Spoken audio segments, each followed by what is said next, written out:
الفيلم بيبدأ بنلاقي بنت اسمها نيها واقفة قدام مدرسة، وفجأة 2 خاطفين داخلين عليها بيدوها علقة محترمة، والبنت بتفصل خالص من الدنيا. وبعد شهرين بنصحى معاها في المستشفى، وبعدها بتروح معبد تقابل راجل حكيم اسمه سردار جي. الراجل ده واضح انه شغال مستشار نفسي ببلاش، وبيقعد يقول لها انا بتابعك من بعيد. واحنا اول ما بنسمع الجملة دي بنقول يا ساتر يا رب، لكن لا، الراجل نيته سليمة. بيبدأ يفهمها ان ربنا عمره ما بينسى حد، بس بيختار التوقيت الصح. وبنروح لمكان تاني الفيلم بيرمينا فيه، بنروح كشمير عند الكابتن رانفير، الراجل اللي بيحل اي مشكله بنفس الطريقه، اضرب الاول واسال بعدين. قتل 3 ارهابيين، ولما القياده بتاعته سالوه قالوا له ليه قتلتهم، قال لهم بكل بساطه كانوا بيحرقوا العلم بتاعنا.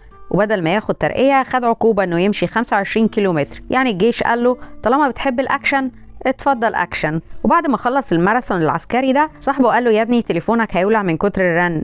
بيسمع البريد الصوتي بيطلع من نيها حبيبته اللي مختفيه من 4 سنين، والبنت داخله باعتذار وبتطلب نجدة في نفس المكالمه. رانفير قالك خلاص يا قائد، الاجازه دي مش فسحه، دي شكلها هتبقى فيلم اكشن كامل.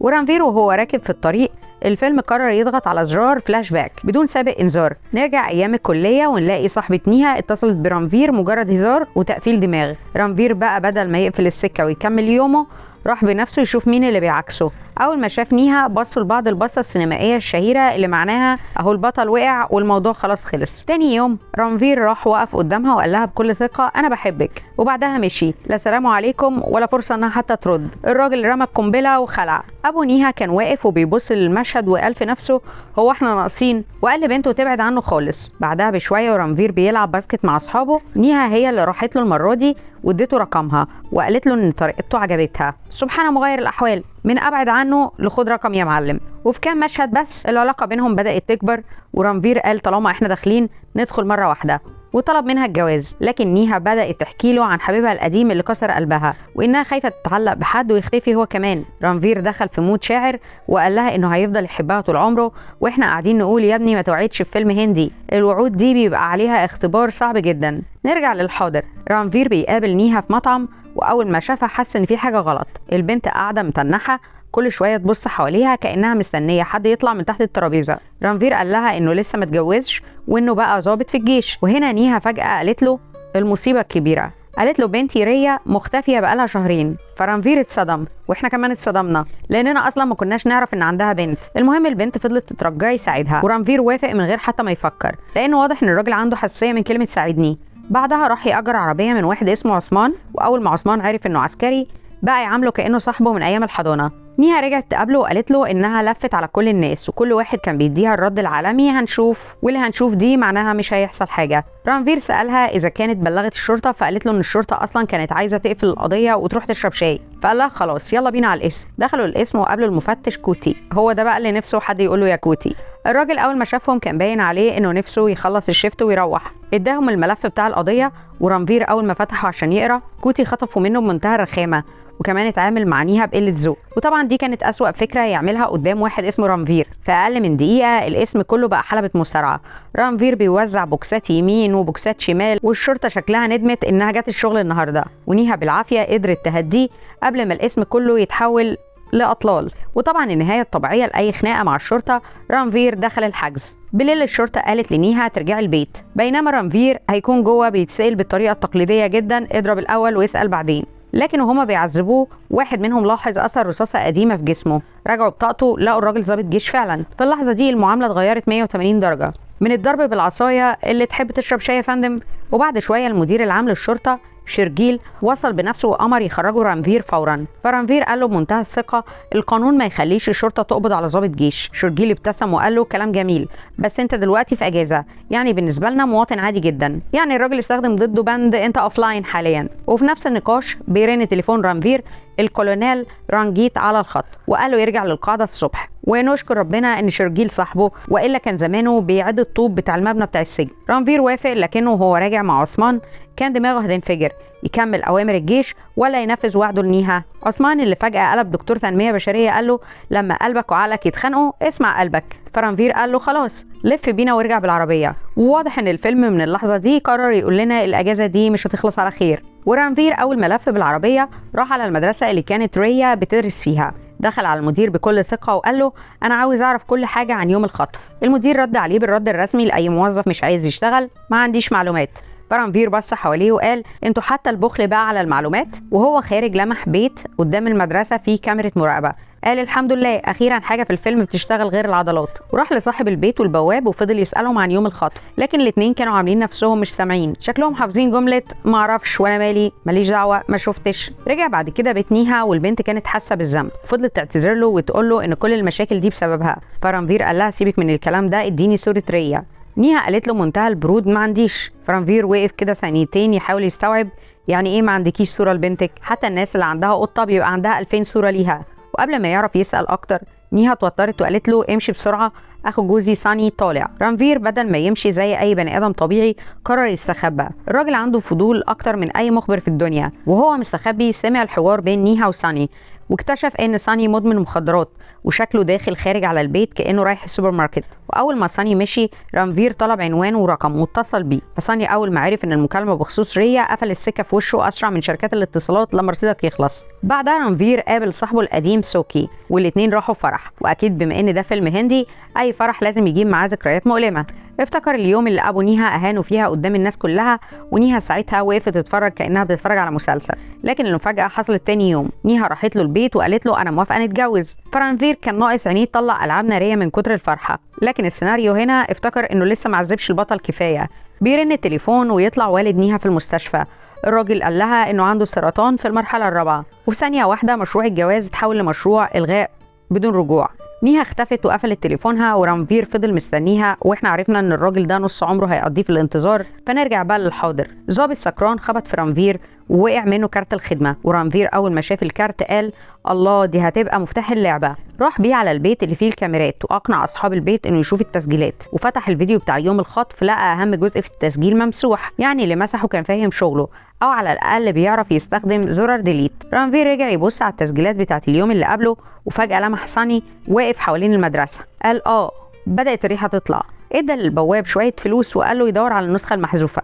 وفي نفس الوقت الشرطه جابت ضابط جديد اسمه لوها. من اول دخله حسيت انه من الشخصيات اللي اول ما تظهر هتعرف ان دماغها شغاله. شورجيل قعد يشرح له انه عايز ينظف المدينه من المجرمين، ولوها بص له كده وقال له: طب وال10 قضايا التصفيه اللي حصلوا خارج القانون؟ شورجيل اتوتر ثانيه كده وبعدها ابتسم وقال له: خليك معانا هتبقى نجم. يعني الراجل بيقول له ما تدورش ورا الكواليس علشان الشغل يمشي. وفي وسط كل ده رانفير اكتشف ان عثمان اللي بقاله الفيلم كله طيب وجدع ليه علاقه بعصابه مخدرات روسيه. قلنا خلاص مفيش شخصيه في الفيلم هتطلع طبيعيه. الروس حاصروا رانفير، ولكن واضح انهم ما كانوش عارفين هما بيحاصروا مين. في دقايق الراجل قلبهم ترابيزات وكراسي وضربهم كلهم، وبعدها راح لعثمان يساله عن ريا. عثمان انكر اي حاجه، لكنه في نفس الوقت خاطر بنفسه عشان يحمي رانفير من الروس. فرانفير لما لقى كل الابواب مقفوله قرر ينزل اعلان في الجورنال عن اختفاء ريا، وبالفعل جاله اتصال. الراجل قال له: انا ابو ريا.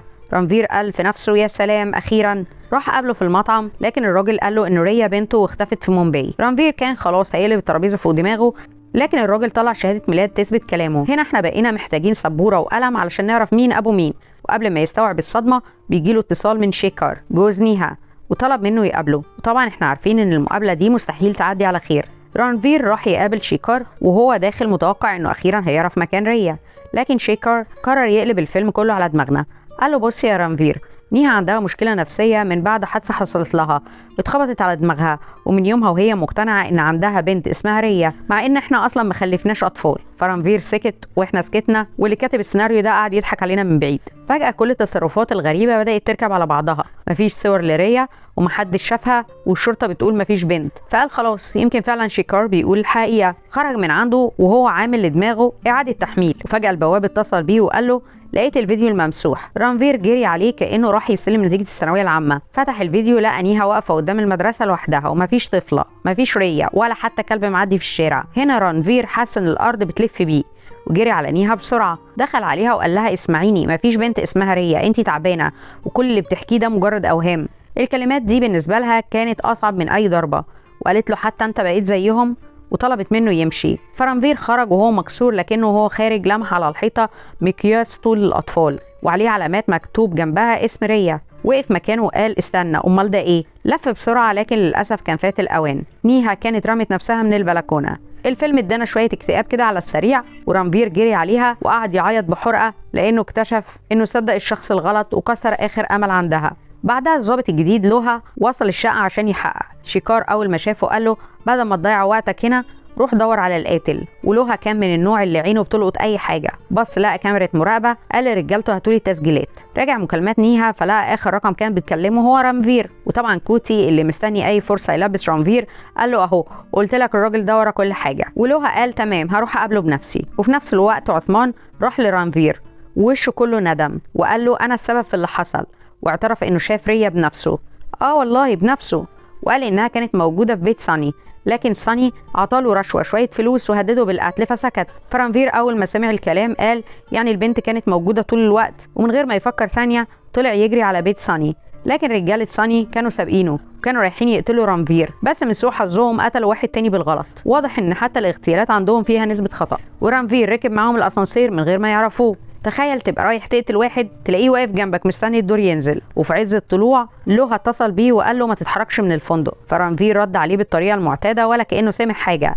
واول ما لوها دخل الفندق رانفير كان خارج من الباب التاني ووصل لساني وهو قاعد في بار ولا في دماغه اي حاجه. فرانفير مسكه من هدومه وقال له فين ريا؟ فساني بدل ما يرد جري. وطبعا بما ان ده فيلم هندي يبقى لازم مطارده محترمه. رانفير ضرب الحراس وكسر الترابيزات ووقع الكراسي، وبعد مطارده طويله قدر يمسك ساني. لكن اول ما مسكه وصلت الشرطه، وفي ثانيه واحده الاتنين بقوا في الاسم. ورانفير وهو ورا القضبان بص للظابط لوها وقال له لو انت شايف نفسك جامد تعالى واجهني، احنا قلنا خلاص هيحققوا، لا يتخانقوا. ولوها دخل يتعارك مع رانفير، لكن اكتشف بسرعه انه بيتخانق مع واحد متربي في الجيش مش في الجيم. ورانفير بدا يبهدله لحد ما شرجيل دخل بينهم وقال يا جماعه ده اسم شرطه مش بطوله WWE. فرانفير قال لشرجيل سيبك مني وحقق مع ساني. شرجيل ساله وعندك دليل على كده؟ فرانفير قال له عثمان شاف ريا بعينه. فشرجيل راح جاب عثمان وسجل شهادته رسمي، وبعدها دخل يحقق مع ساني. احنا كنا افتكرنا انه هيطلعه يتكلم، لكن فجأة شرجيل طلع المسدس وضرب ساني بالنار. رانفير جري عليه وهو بيصرخ وقال له ليه قتلته؟ ده الوحيد اللي كان يعرف مكان ريا. بصراحة من هنا الفيلم بقى كل 5 دقايق يديك صدمة جديدة. وبعدها شرجيل خد رانفير بيته وقعد يحكي له قصة حزينة جدا عن مراته الحامل وعيلته اللي ماتوا كلهم في حادثة، وانه من يومها وهو فقد كل حاجة. ورانفير هو كمان حكى له حكايته مع نيها وازاي حبها واستناها سنين وفي الاخر خسرها. المشهد كان كله مليان مشاعر لدرجة انك ممكن تنسى ان واحد منهم غالبا مخبي مصيبة، وللأسف احساسك كان في محله يا عم الحاج. وبعد ما رانفير خلص كلامه فجأة تليفون شرجيل رن، حد بيقول له تعالى شوف الحاجة اللي بعتناها. فشرجيل قام بسرعة، اما رانفير فاستغل الفرصة وقال له اقبض على شيكر، انا متاكد ان ليه علاقه باللي حصل لريا. فشرجيل رد بمنتهى البرود وقال له يا رانفير الاحساس مش دليل، لازم يبقى عندك اثبات. طبعا كلامه منطقي، بس بعد شويه بنكتشف انه كان اكبر ممثل في الفيلم. وشرجيل قال له قبل ما يمشي بلاش تعقد القضيه اكتر من كده، يعني ما تتدخلش. وفي نفس الوقت رجاله العصابه هجموا على معرض العربيات بتاع عثمان وقرروا يحولوه لساحه خناقه مجانيه. عثمان اكل علقه العمر، وقبل ما العصابه تخلص عليه رانفير وصل. طبعا اللي حصل بعد كده متوقع، ضرب، تكسير، ناس بتطير في الهواء، وكام ترابيزه اتظلموا من غير سبب. لكن للاسف عثمان كان خلاص بيموت، وقبل ما روحه تطلع حاول يقول اي كلمه تساعد رانفير. ورانفير وهو بيبص على تليفون واحد من رجاله العصابه لقى عليه رسائل من شرجيل. ساعتها قال يا ابن اللذينه ده انت مدير العصابه بقى ولا مدير الشرطه؟ كل الثقه اللي بناها الفيلم في الشخصيه دي وقعت في ثانيه. ورانفير مسك واحد من رجاله العصابه ولسه فيه النفس قال له اتكلم والا هخليك تتمنى انك تكون اتكلمت. الراجل اعترف بسرعه واداله عنوان مزرعه شرجيل المستخبيه وسط الغابه. ورانفير اتحرك فورا، وفي الطريق المفتش كوتي موتي ده حاول يوقفه، بس واضح ان كوتي نسي انه بيواجه رانفير، وفي اقل من دقيقه كوتي بقى خبر كان. ومن هنا الفيلم دخل مرحلة أي حد هيقف في طريق البطل مع السلامة. رانفير دخل الغابة والعصابة كلها نزلت تستقبله، وشكلهم كانوا فاكرين إنهم بالعدد هيكسبوا، بس هم ما يعرفوش إن رانفير بيعتبر لوحده جيش صغير كده على قده. وفي نفس الوقت الكولونيل رانجيت وصلوا معاه لوها وقالوا جملة عظيمة، لو هتحارب رانفير جوه الغابة يبقى ربنا معاك. يعني الراجل بيقولها باختصار احنا دخلنا ملعبه. وداخل المزرعة رانفير لقى الراجل اللي ادعى قبل كده انه ابو ريا. اول ما شافه قال له اخيرا لقيتك، وبدون اي مقدمات انهى الحوار كله برصاصة. لكن وهو بيلف شرجيل خرج من وراه وضربه بالنار، فرانفير وقع على الارض وهو مصاب. وشرجيل ابتدى يتكلم، والناس الشريرة في الافلام الهندي اللي زي كده هقول لكم ان عندهم عاده غريبه، بدل ما بيخلصوا على البطل بيقعدوا يحكوا له الخطه من اولها لاخرها. اعترف انه استغل منصبه في الشرطه وانه لقى ريا مع عصابه ساني فقرر يحتفظ بيها، مش عشان ينقذها، لا عشان يستفيد من الموضوع. وكشف ان شيكر كان بيكره نيها وكان عايز يثبت للناس انها مجنونه، وعشان كده بعد حادثه العربيه طلب من كل اللي حواليها يمثلوا عليها ويأكدوا لها ان ريا كانت مجرد وهم وانها مش موجوده اصلا. تخيل كميه القسوه، ام شايفه بنتها قدامها لكن كل الناس بيقنعوها انها بتتخيل. فرانفير وهو بيسمع الكلام ده كان نفسه يقوم يخنقه وقال له انت اخترت البنت الغلط تلعب بيها. شرجيل مد ايده يمسح السلاح لكن قبل ما يلحق رصاصه جت فيه ولوها ظهر في اللحظه الاخيره. بص لشرجيل وقال له دلوقتي فعلا المدينه بقت انضف، يعني الراجل اخيرا عرف مين المجرم الحقيقي. فرانفير كان لسه بيدور بعينيه على ريا وفجاه طفله صغيره خرجت من اوضه مستخبيه. ريا اخيرا. لكن الفيلم لسه مخبي اخر مفاجاه. لوها عمل تحليل لشيكر واكتشف انه عقيم، يعني مستحيل يكون ابو اي طفل. وبعد مراجعه كل الادله طلعت الحقيقه اللي قلبت الفيلم كله. ريا تبقى بنت رانفير، البنت اللي بيدور عليها طول الفيلم طلعت بنته هو. وعشان كده نيها اصرت انها تتصل بيه بعد 4 سنين. ما كانتش عايزه اي حد تاني، كانت عايزه ابو بنتها الحقيقي. رانفير اول ما عرف الحقيقه امن على سرير المستشفى وهو لسه تعبان وجري عشان يقابل ريا. وفي اخر مشهد شفناه بيسرح شعرها وهي قاعده قدامه بتضحك، وفي خياله نيها كانت واقفه جنبهم كانهم اخيرا بقوا العيله اللي كانت بتحلم بيها. ومع المشهد ده بيخلص الفيلم بعد لف بين الاكشن والغموض والدراما، كل شويه بيرمي في وشك مفاجاه.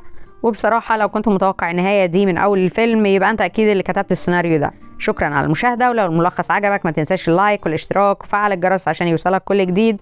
بحبكم كلكم، اشوفكم الفيديو الجاي وباي باي بقى.